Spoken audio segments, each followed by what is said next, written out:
Well, today I've been at Bannermans gig to see the excellent Jennett. Unfortunately, Vega had to pull out due to a family problem. So it's been nice to come in and see Jennett. Today, seeing her headlining the venue here in Bannermans. She's also played here a few years ago with Mike Gray. And you've been playing two Scottish dates as well. You've done Glasgow last night, Edinburgh tonight, and Newcastle tomorrow. What's the response been like so far? And how was Glasgow last night? I know that the tendencies have been a little bit down with Vega, but how have you enjoyed the two performances in Glasgow and Edinburgh tonight? I love Scotland. I absolutely love Scotland. I love playing here. I love the people here. I think it's brilliant. So we had a great time. I always have a great time every time I go to Bannermans. Been playing here since my first band, Voodoo Blood. And I don't remember what year, but it was a long, long time ago. It must have been nearly 10 years ago that we playing here. We always get really looked after. Christian's brilliant with all the bands, and in Glasgow we get really looked after as well. So yeah, it's been great. We've had a really good time, and we just love performing. So anywhere we can perform and people enjoy it, we'll be there. You've got an absolute powerhouse of a voice. When did you discover it? That this voice that you had, Gosh, so I didn't start singing heavier stuff till I went to university, and I heard the band Hailstorm, and I heard Lizzie Hale and the way she sang and the power that she had behind her voice, and I just thought, I want to sing like that. That's what I want to do. I thought she was amazing, and I first tried to sing Love Bites in we had a university performance where people would get together and they'd make bands, and then the bands would go up and perform a song in a little gig at the Manchester Academy, and we did Love Bites, and I remember getting to the bit where she really screams in it, and my bass player Aaron, he said, "It sounds like you're a cat being strangled." So I thought, right, okay, I'm going to have to go out there now and teach myself how to do this properly. So it wasn't like I just discovered that I could sing like this. I taught myself, I worked on it, I worked on my technique. It's taken a lot of years to kind of get my voice where it is now, and I think your voice does pick up scars as you go, and it picks up what you've been through. So I think if you go through something quite tough, it shows up on your voice, which is nice. I think it gives you like a bit of an edge, or if you've smoken too many cigarettes, which at one point I may have done, it gives you a bit of an edge, it gives you a bit of grit. But I wouldn't do that anymore, because it did get to the point where I was like, oh, I might be losing my voice here, best stop doing that. So your mum and dad are a big influence on you as well, obviously from a young age, and pushing you on and stuff. And you were also appeared in The Voice in 2021, singing "Losing My Religion." Probably wasn't the best of song choices as a lot of the people actually watching it, even myself watching it. Song choice wise, and I even felt even none of them turning round. Obviously, Tom Jones and forgot her name now. Total blank. How did you feel the experience? Was it for yourself? Did you feel a little bit let down? Not saying by the performance, but the actual viewers or the people that were watching it, or how you might feel. I'm not saying now, because obviously it's kind of in the past now, so you're kind of looking forward to what you're actually putting out now. Yeah, they chose that song for me, and I don't think that was the right song at all. I wanted to sing a blues song or a rock song. Right. And they kind of wanted to do something a little bit different, which I get, because they wanted to start off really low, and then for me to belt into something. But that song started way too low on my register. To a point where I was like, this isn't, I can't sing this very well. Everyone's kind of got a point in their voice where they're more comfortable, and mine's kind of in that higher belty register, not in a really low register. So I do think it was the wrong song. But I'm glad I did it. I'm really glad I did it. And a lot of people that have been to these gigs have said, I've come down because I saw you on The Voice. So it's definitely opened up my audience to maybe people who wouldn't have seen me before. So I am grateful that I did it. And Did you have 2 or 3 choices of songs to perform? yeah, they gave me a Lady Gaga song, Right, or okay. Losing My Religion, or a Linus Morissette song. And Losing My Religion was the best out of the 3 from My Voice. It was this Lady Gaga song just didn't suit me at all. I love Lady Gaga, I think she's amazing. It was Judas, but it's all on one note. It's all on one note, I was yeah. like, and the Alanis Morissette song was another. It was in a weird register for me. I mean, Losing My Religion was as well. Well, the way I seen it by watching it was you're putting your own stamp on a song, totally different. Your own spin on the song. You're not singing it the way that would normally get sung by Michael Stipe singing "Losing My Religion." My good friend Dom, who he stood in for a gig the other day that Chris couldn't do. I do a lot of acoustic stuff with Dom. I've worked with him for years. He actually wrote one of the songs that we played tonight, the Balls That Come In, which we kind of threw in the set last minute to try and bulk out the set. But he's great. He's a really talented songwriter. He's a great guy. But he actually did the arrangement for that. And he never got credited. They didn't credit him, and he did that arrangement.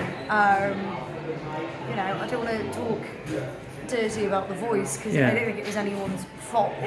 I think it was just one of those things. But I'm putting it out there. Dom did that. He's very good. So if you ever want a song arranging, go to Dom Lane. You did form the band Voodoo Blood back in 2016. How did you form, and what was the response like from the music industry? And is the band still active today? So Voodoo Blood was, it first got formed in university. We were all friends in uni, we got together to form the band. And, hello Paul, yes please. We were all great friends. We wrote really heavy, angry music because a few of the members we were going through some stuff at the time, and we really channeled that and we really bonded because of that. We went on to do different things, and the band disbanded, but I still have a song out there recently which is Black Mirror, which we performed tonight, and I've got a new project, and at the minute I'm deliberating whether I should call it Voodoo Blood and release it under Voodoo Blood and keep that going, or make a new name completely and do a complete new thing. Right.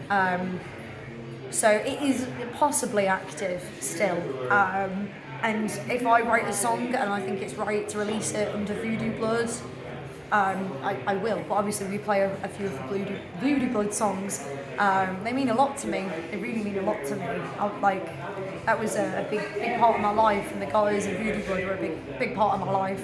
So I like honouring that and still playing some of the songs. So yeah, we had a great response. We had a really good response. When we played here years back, and it was really good community of people that used to come and watch us, and it was great. I really enjoyed being in the band. It was some of the best times of my life. We had no money. We were uni students. We'd have to sleep in the van. When we played here, I remember, oh my god, we had to get back because the drummer had a wedding in Huddersfield, and it was we stayed here and drank and partied with everyone, and then we had to drive back at 4 o'clock in the morning, and it was snowing, and we were like, we could die tonight. We actually could die tonight. Honestly, it was an absolute nightmare, but some of the best times of my life.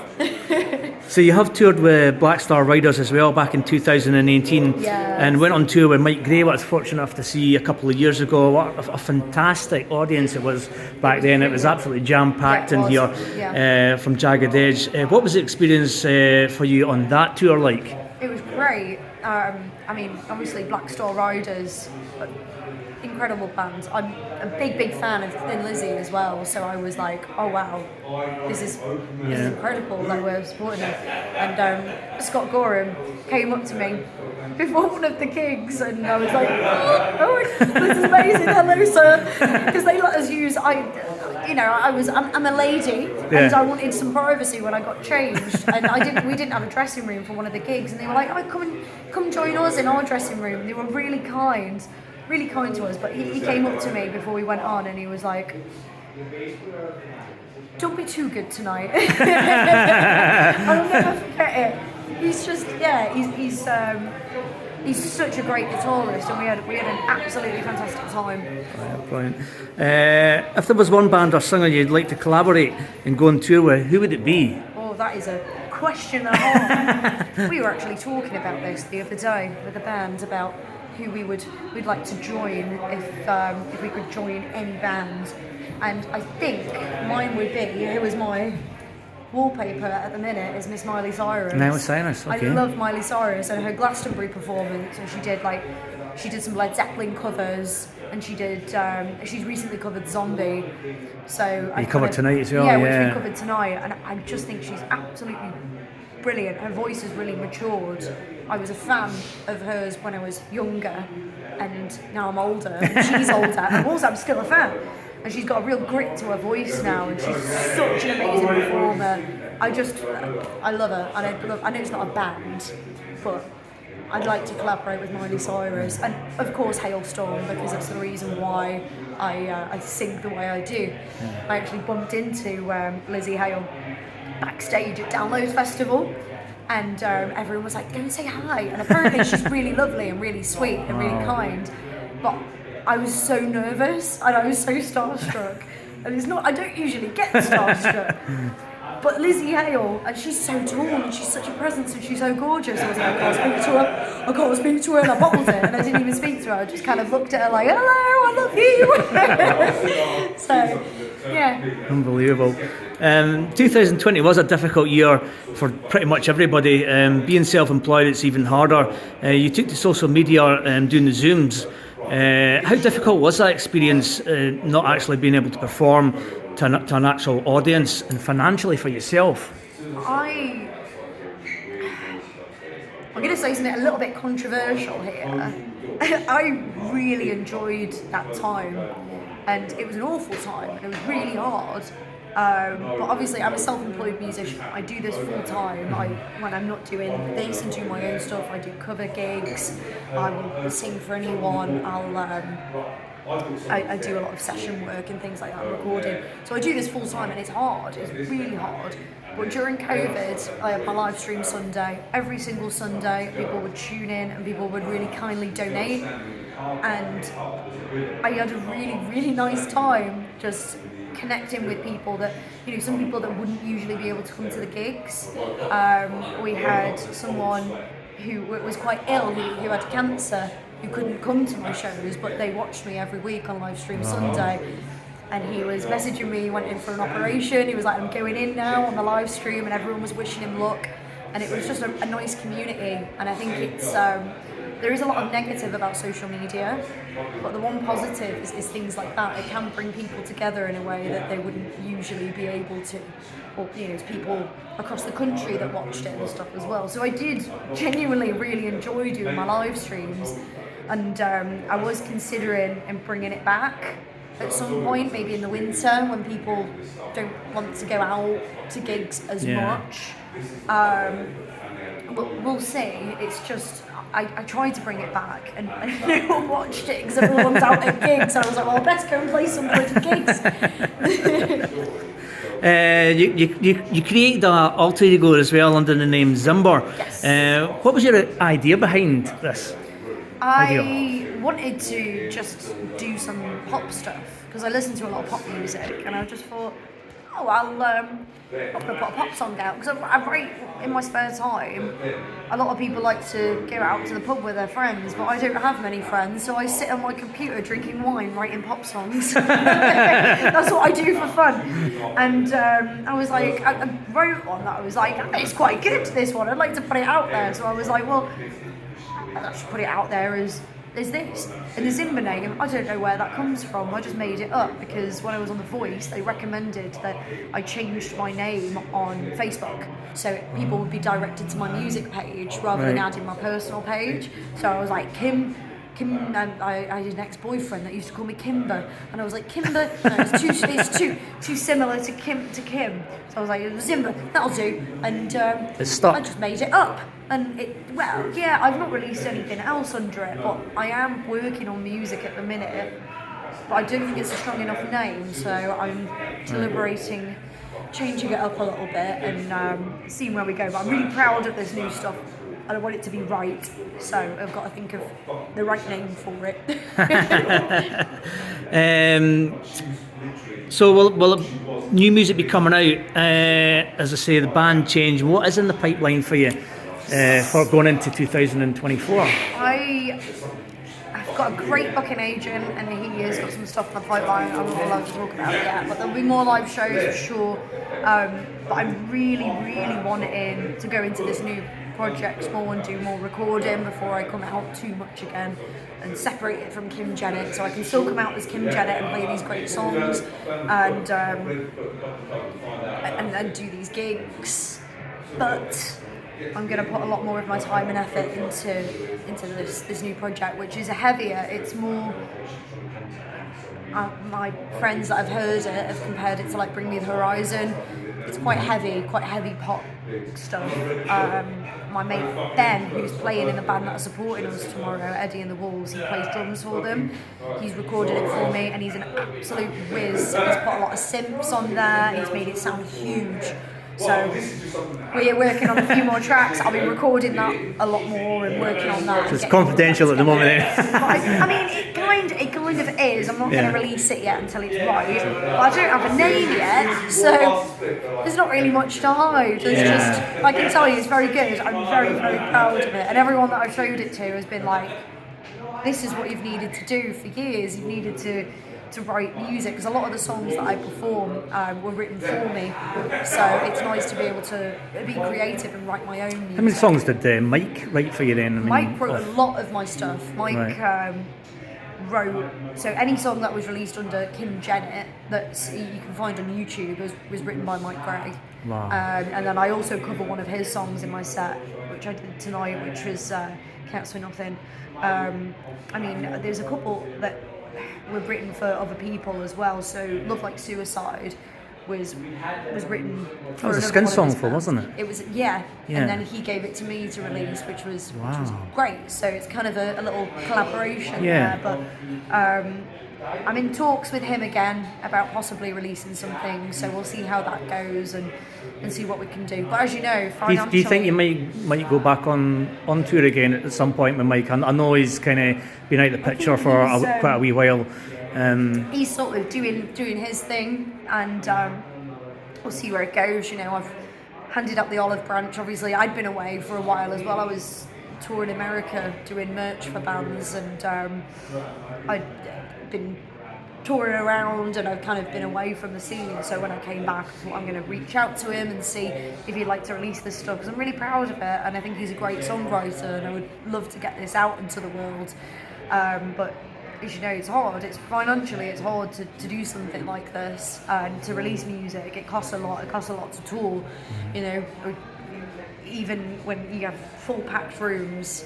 It's hard to make any money these days because you've got things like the low emission zones and the cost of living. It's a genuine issue. I think it's ridiculous that, you know, we it's not going to stop us from driving in and playing gigs.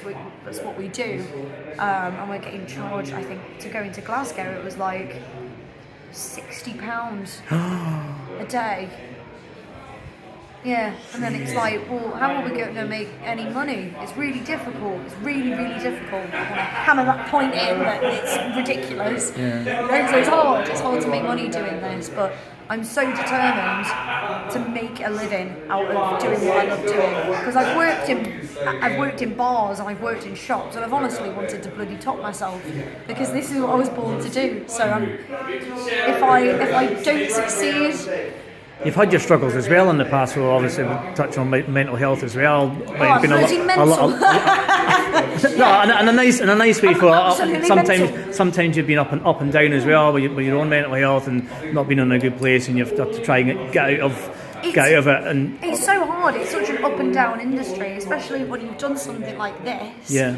And we've had such an amazing time, and it's such a high, and then you have to just go back home. Yeah. And then look for the next thing, look for the next work, and make. It's like the next fix, really, isn't it? It's like a drug. It is really. like a drug, and I have to do this. I can't not do it. I've not done it for a while when I did merch for bands, and even then I was like, I'll be good, I'm on tour, I'm still, I'm seeing the world, it's incredible. But I was like, I mean, even tonight at the end of the gig tonight, you were on the merchandise stall sorting out your own merchandise. Picked up some skills from you could ask me about doing that. No, I've been happy enough to do it for you.